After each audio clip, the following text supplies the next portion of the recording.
Welcome back, guys. We are going to be talking about another installment to the Chucky franchise. We're going to be talking about The Curse of Chucky. So this came out in 2013. We have a lot of familiar faces returning. We have Brad Dourif returning. We got Jennifer Tilly even makes an appearance in this film.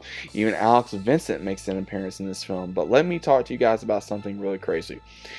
We have the daughter of Brad Dourif, Fiona Dourif, who plays as Nika Pierce. So this was very interesting, and I will say this was very ballsy of the director and also with the creator of Chucky and even Brad Dourif, because again, Fiona Dourif does such a great job. Let me rephrase this. In this movie and even in The Cult of Chucky, which I will talk about in another video, she does such a great job in those films, as I would say, from starting to the victim to the fighter to the victor / even victim again. And that's what happens is she starts off as the victim, then the warrior, then the winner, and then back to victim, because what Chucky does to her in this from this start of the movie till even in the series. So the way this begins is Nika is, unfortunately, she's disabled, and she her mother has been taking care of her this entire time, and then she gets sent a package. Doesn't know exactly what it is, and then it is a good guy doll. And what happens is she gives this to her niece. Her mother dies. Her sister comes, and they try to handle the affairs. They don't know exactly what happened, and they think it was just either natural causes or she fell. I can't remember exactly how she died. And then she starts trying to take care of her niece and these other things that goes on in this as well. So what happens is we see where her sister is not what she pretends to be. Same thing with her brother-in-law and even with the niece. So again, Chucky plays the same mind games in this movie that he did in the previous 3 films.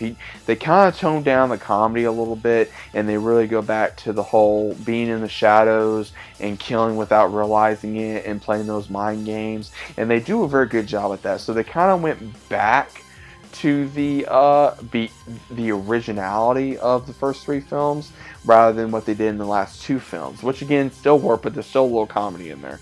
So the way I'm going to say this is, again, Chucky goes through everyone in this film. He kills Nika's sister, he kills her mother, he kills her brother-in-law, and I think the only one that survives, I believe, is her niece and her. I want to say that. And Chucky actually gives her a history of, and this was probably one of my favorite scenes in the movie, is when he actually reveals who he is to her, and how originally it is because of him that she is disabled, because he became so obsessed with her family, he killed her father and kidnapped her mother while she was pregnant with her, and this is what led him to be gunned down and shot in that store all those years ago when he was still alive. And he actually cut or stabbed her mother while she was pregnant with her, and that's what caused her to be disabled. So it's because of him that's the way she is. And again, the dynamic, and this is what's so funny is, again, and I give Brad Dourif a lot of credit to where credit's due, to talk to his daughter like this, even though they both know this is pretend, this is not real.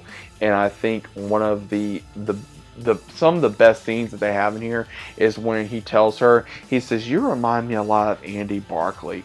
She goes, "What, you kill?" He says, "Because he was a whiny little bitch too." And she's like, "Did you kill him too?" He says, "More or less. I killed his childhood." And it was just great the way they did that, and especially where he says, "Just like you, Nika," he says, "You can't," he says, "you haven't been living." He says, "You can't call this living." And he just looks at her, he's like, "Time to pull the fucking plug."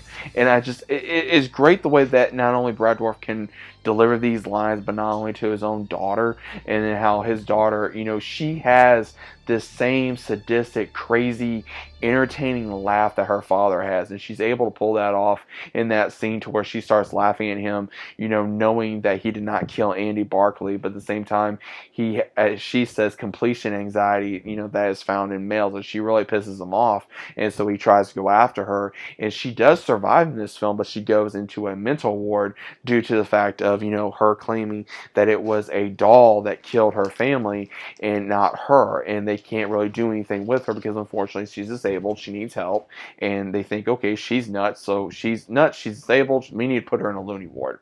And that's basically what happens. And when she goes, and it's so funny in the courtroom, right when she's about ready to get hauled off, she looks right at Chucky, and she knows it's Chucky, and she looks at him, she says, I'm still alive, asshole. And it's just crazy because she knows he's listening.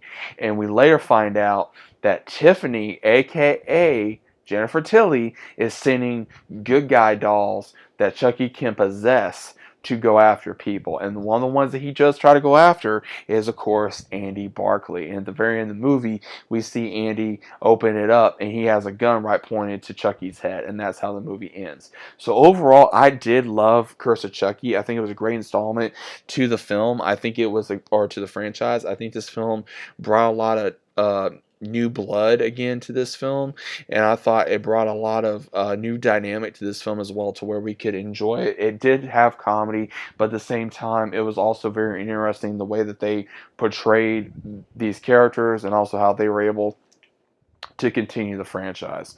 So overall, guys, what is your thoughts of The Curse of Chucky? Is it a good movie? Is it a good movie? Is it a pass? Is it okay? Is it something you don't mind watching again, or is it something you would not watch again? So let me know what you guys think about it down in the comments down below. If you guys are new to the channel, always consider about subscribing. Leave a big like on the video if you guys enjoyed, and I'll see you as always on the very next one.